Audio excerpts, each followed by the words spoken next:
Here on this show, we love college football, and we love talking about actual college football games.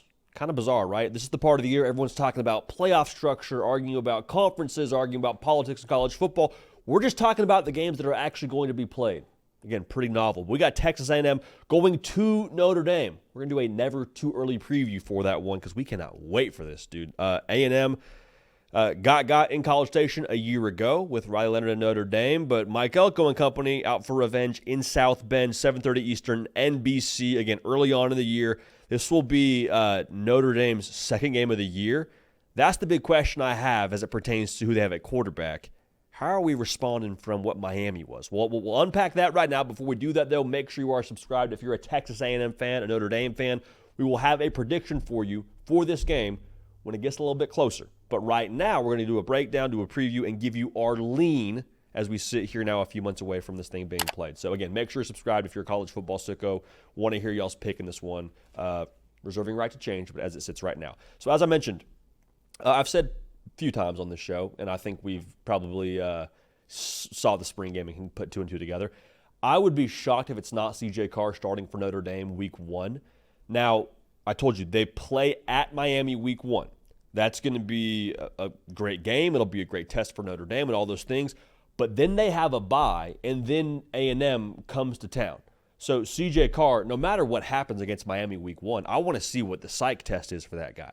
Like, let's say he balls out against Miami. Let's say he goes for 300 yards, 2 touchdowns. They beat Miami. Vibes are great. Going into the bye week, you're watching your own film, seeing your name trending on Twitter. I mean, it's a good feeling probably for C.J. Carr. But guess what? When A&M rolls into that place under touchdown Jesus, it doesn't matter. So you better be able to flush it real quick. Same thing. He goes out there, throws for $150, 2 picks. Everyone's calling for Marcus Freeman to make a quarterback switch after one game, and everyone's like, man, we started the wrong guy, this, that, and the other. Can you flush it? Can you reset? Can you find a way to psychologically gather yourself, do what great competitors do, and be able to turn the page? Because in a spot like this, with I think how talented A&M is going to be on both sides of the football, your quarterback has to be a factor. Has to be a factor in this game. Now, I will say for A&M, offensively, I think the test for them to score points and pressure on a C.J. Carr to respond is probably going to be, I think, one of the most important factors of this game. The Marcus Freeman defense is now under Chris Ash management as the new DC out there. Al Golden gone to the league. Notre Dame is not making you guess what they're doing defensively, big picture. Like, I'm sure they'll have some exotic looks and some deception, but they're going to play man. They're going to apply pressure. That's who Notre Dame is. Marcel Reed, if you're able to generate some offense with your legs, with Le'Veon Moss back at running back, with KC, Kevin Concepcion, for those of y'all that don't know, via the portal in from NC State, able to generate some juice on the perimeter, Terry Bussey. There's a lot there for A&M to where if you're able to, like I just said, score points and force C.J. Carr to have to answer scores, advantage A&M. Advantage A&M. Because I will say this, I just told you, I think C.J. Carr has got to have some impact on this game.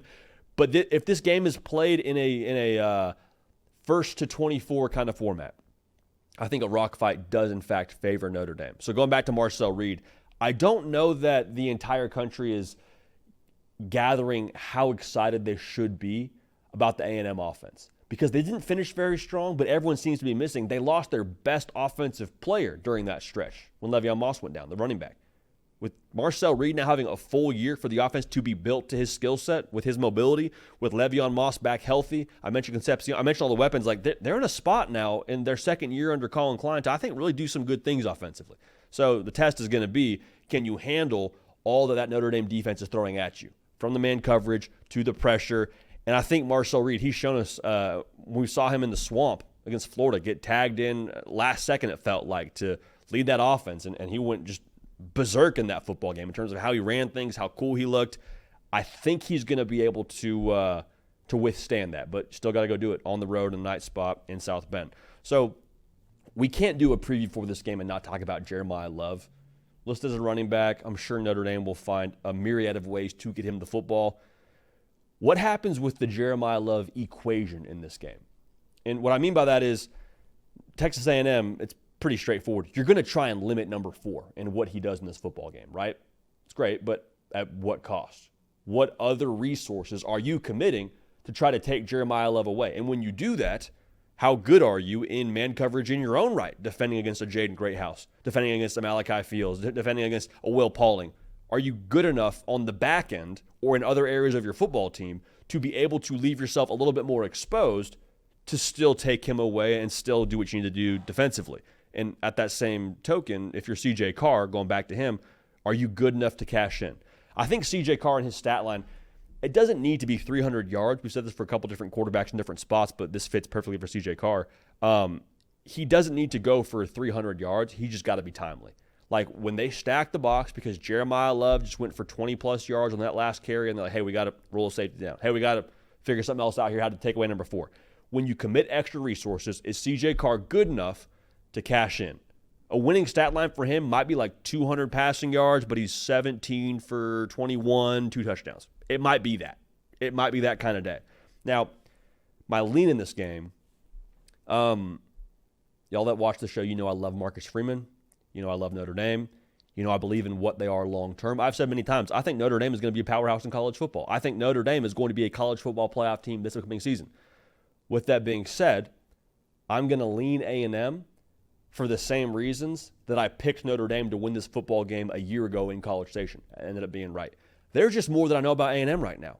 Quarterback, feel good about. Head coach, feel good about. I don't know if I feel better about him long-term than a Marcus Freeman, but I don't feel that much worse with how he's building things out there. Roster, feel good about.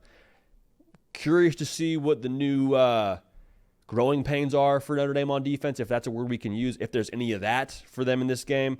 I'm going to go ahead and lean A&M ever so slightly in South Bend to get it done. But again, we'll give you our official prediction for this game when it happens. But our lean right now, we'll take the Aggies in South Bend. So again, let us know your thoughts, who you're picking in this game.